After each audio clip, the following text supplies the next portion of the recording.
my friends. Now in this video, I want to talk about ministers' salaries. You won't be surprised to know that the SDP is not for the humongous pay packages that PAP ministers lavish upon themselves. What you will be surprised are our reasons for saying so. Let's get straight to it. A junior minister at the entry level is paid a fixed salary of about $50,000 a month. He or she is further paid bonuses, which can be as much as 7 months. The total salary works out to be around $1.1 million a year. That is nearly $100,000 a month.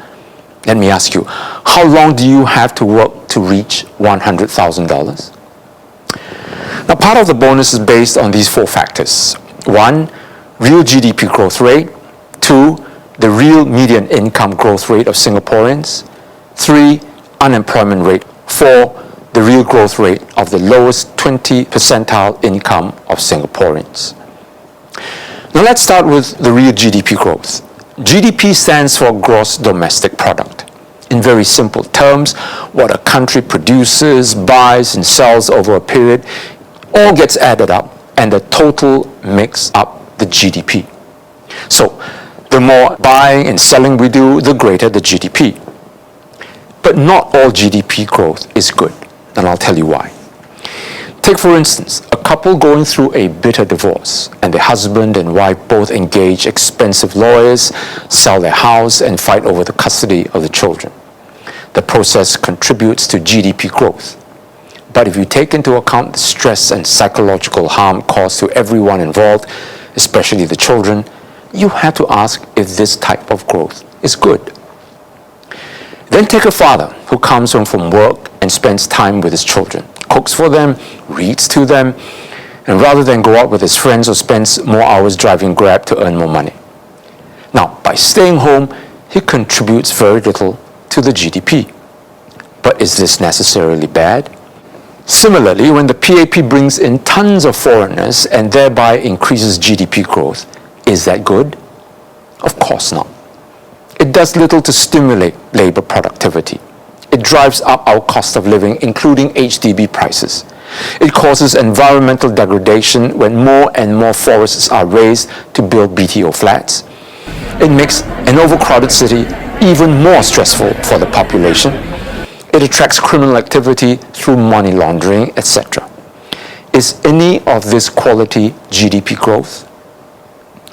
2, the ministers' bonuses are based on real median income growth for Singaporeans. This may sound good on the surface. But the median income growth goes up when foreigners with high incomes are given citizenships. Singaporeans already living and working here all our lives may not see our real incomes rising or rising in meaningful terms. 3, their bonuses are dependent on unemployment.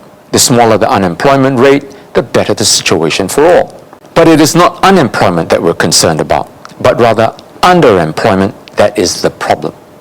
Underemployment is when workers take up jobs that are below their qualifications and skill sets. It is no secret that many Singaporeans are driving private hire vehicles and delivering food because they cannot find proper jobs because of unfair competition from foreigners.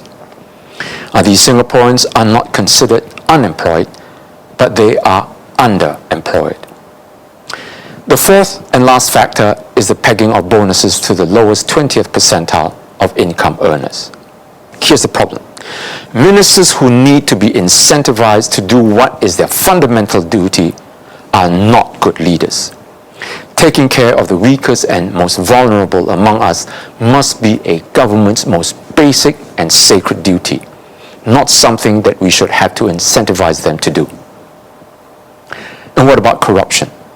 The argument that you have to pay ministers millions of dollars so that they are not tempted by corruption makes no sense. A leader who demands so much money so that he will not be tempted with corruption is no leader at all. It's like having to keep giving your children money so that they don't steal. No, you educate your children that stealing is bad and they are not to engage in such poor behavior, period. If they are caught, there are consequences. You don't reward them not to steal. In other words, you build character. Similarly, you educate ministers that corruption is bad, and if they are caught, there are consequences. You don't pay them exorbitant salaries to not become corrupt. We elect our leaders based on their moral rectitude. Anything less, and we are better off without them. Now just listen to what the late Mr. Ngiam Tong Dao, a long-time senior civil servant, who once said, Lim Kim San and Goh Keng Swee worked day and night, and they were truly dedicated. I don't know whether Lee Kuan Yew will agree, but it started going downhill when we started to raise minister salaries. When you raise minister salaries to the point that they're earning millions of dollars, every minister, no matter how much he wants to turn up and tell PM Lee Hsien Loong or whatever, will hesitate when he thinks of his $1 million salary. Even if he wants to do it, his wife will stop him. Now, don't get me wrong, folks. My intention is not to stir up emotions of envy and jealousy. We must pay our government leaders well. What is well, though? There is a crucial difference between paying our ministers decently and paying them amounts that will fuel greed and keep them out of touch with reality.